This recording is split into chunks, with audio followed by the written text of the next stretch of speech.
Hi, greetings. Oh, hello. Welcome. Welcome to what we think is the first of several Wayne Wednesdays. I'm Wayne Bryan, the producing artistic director for Music Theater Wichita. We've invited you to send us questions of anything that you might want to know about the theater or me or my background or any of those things. And we've been really gratified that so many questions came in already. So we'll start with one from Amanda Michelle. She says, I'm always so intrigued by your monologue before each performance, giving the audience a background of the show they're about to see.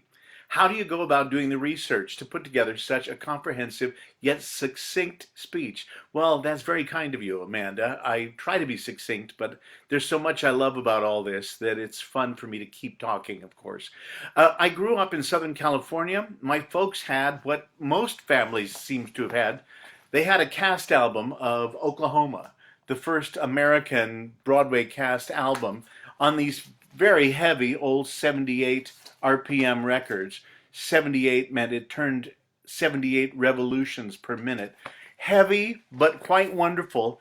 And all the Broadway show albums started coming out in these, including one that would be important for me later on. This is the movie soundtrack of a show called Good News. There were lots of soundtracks like Judy Garland and Mickey Rooney and Girl Crazy, and big heavy sets like The Showboat. Well, those were 78 RPMs, and they not only had Broadway albums, but they had kids' albums too. I think my connection to Disney started with these Disney storybooks where you'd put the record on, and as it made a certain sound or a certain thing happen, you would turn the page and keep reading with it. I loved these.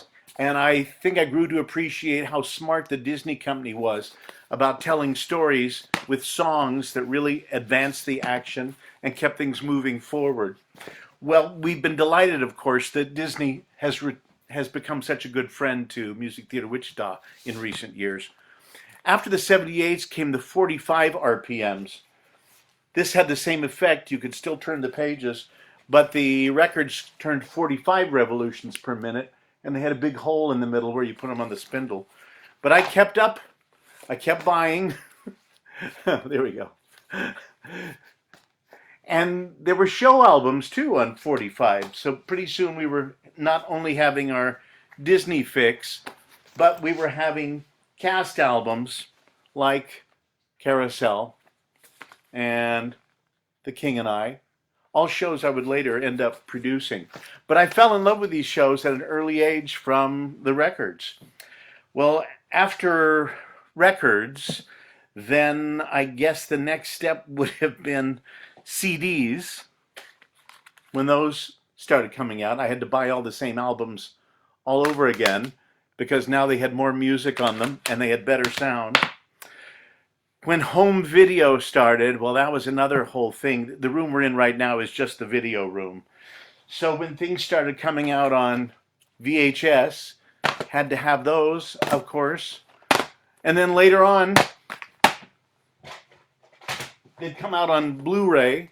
So have to buy them again. More special features, more background from the artists talking about how they wrote these shows.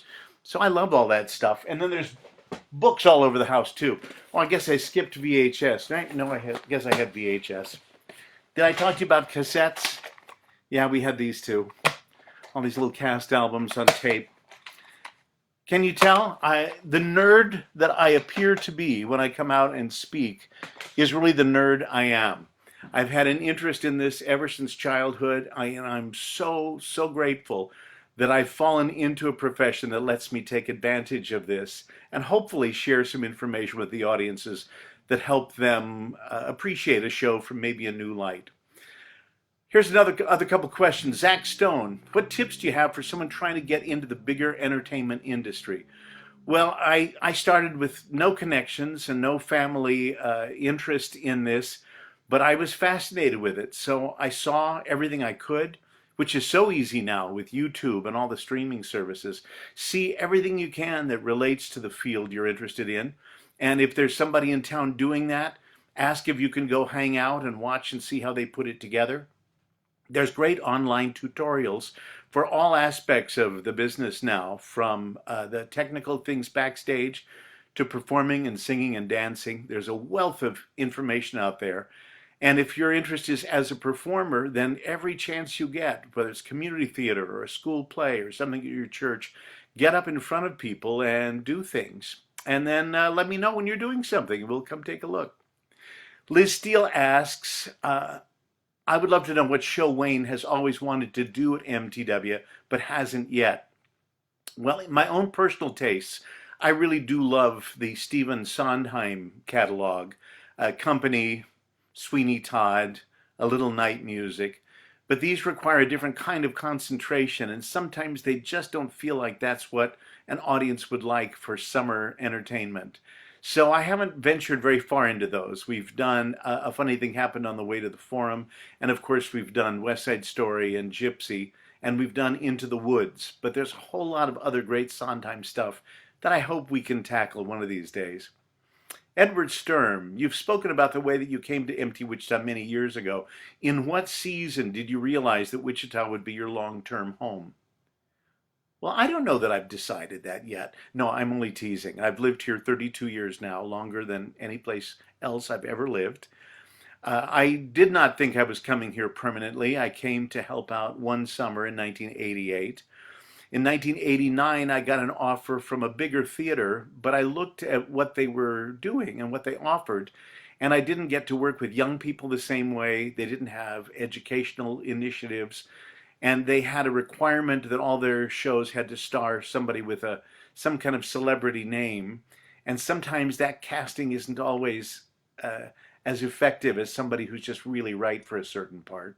So I turned that down, but I didn't think I'd moved to Wichita. I just turned down that job.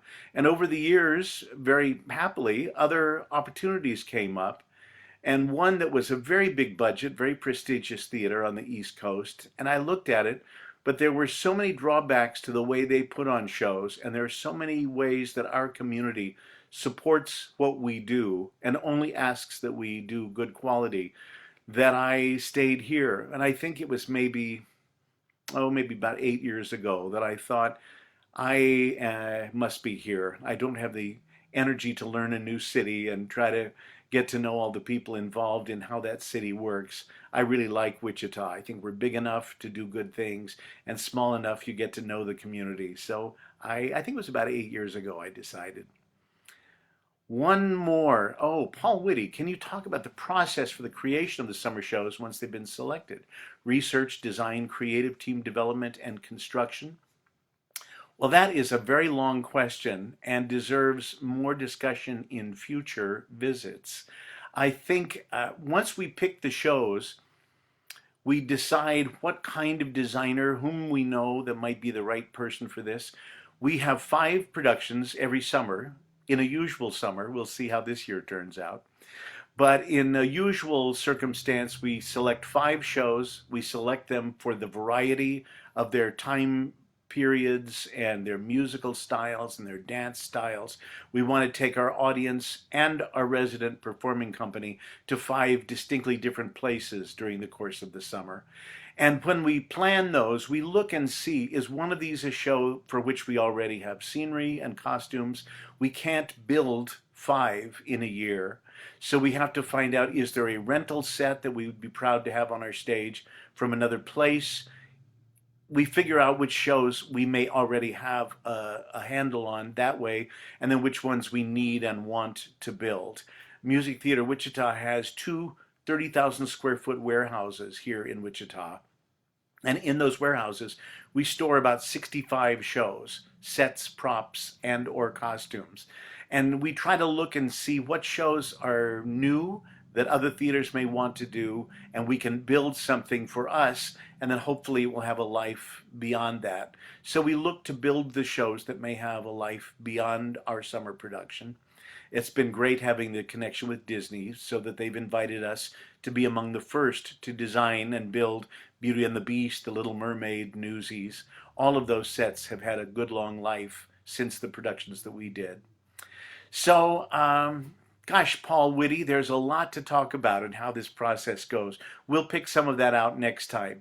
And we hope that some of you will join us on Flashback Fridays, where we select one of the shows that we have performed in the past and look at some video clips from that and describe how that show came to be.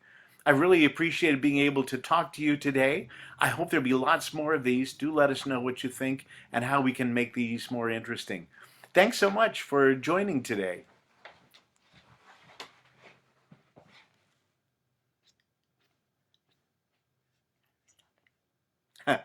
Thanks.